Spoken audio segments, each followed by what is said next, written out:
Представьте себе Ижевск XIX века. Андрей Федорович Дерябин получает предписание построить оружейный завод в Прикамье. Ижевский оружейный завод был основан на базе железоделательного завода. Андрей Федорович был инициатором введения мундирных отличий. Царские кафтаны – это уникальная награда, которая существовала в Российской империи для высочайшего отличия мастеров-оружейников. Весь XIX век российские императоры жаловали лучшим ижевским оружейникам эксклюзивную награду – кафтан. К кафтану зеленого цвета с золотым галуном прилагались царская грамота и трость. Одежда имела оригинальный крой и шла в паре с цилиндром. Кафтанщики были очень уважаемыми людьми. В 1808 году Андрей Федорович Дерябин открыл первую заводскую школу в Ижевске. Школа для детей-оружейников, другое ее название «Горная школа», разместилась в здании, построенном ярославским купцом Степаном Жереховым, который занимался торговыми операциями с оружейным заводом.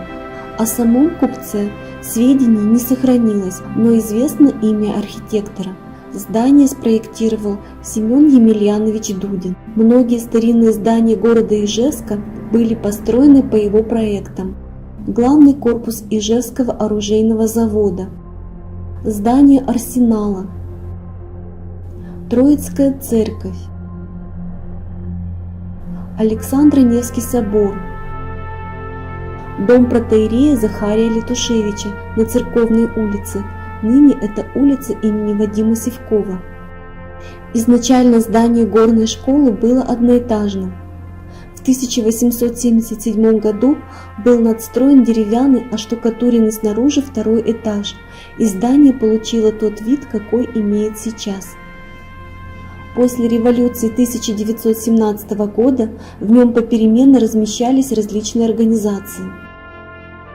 В этом здании в 1930-32 годах работал Кузибай-Герд, удмуртский поэт, прозаик, драматург, национальный и общественный деятель. А с 1991 года в здании располагается Национальный центр декоративно-прикладного искусства и ремесел. Более четверти века Национальный центр занимается сохранением и возрождением ремесел, характерных для Удмуртии.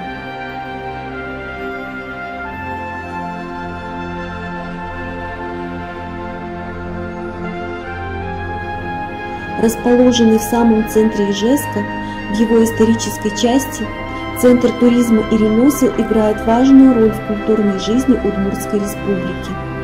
Здесь проходят различные интересные мероприятия, кулинарные и творческие мастер-классы. В уютной гостиной центра жители и гости Удмуртии могут познакомиться с национальной удмуртской кухней.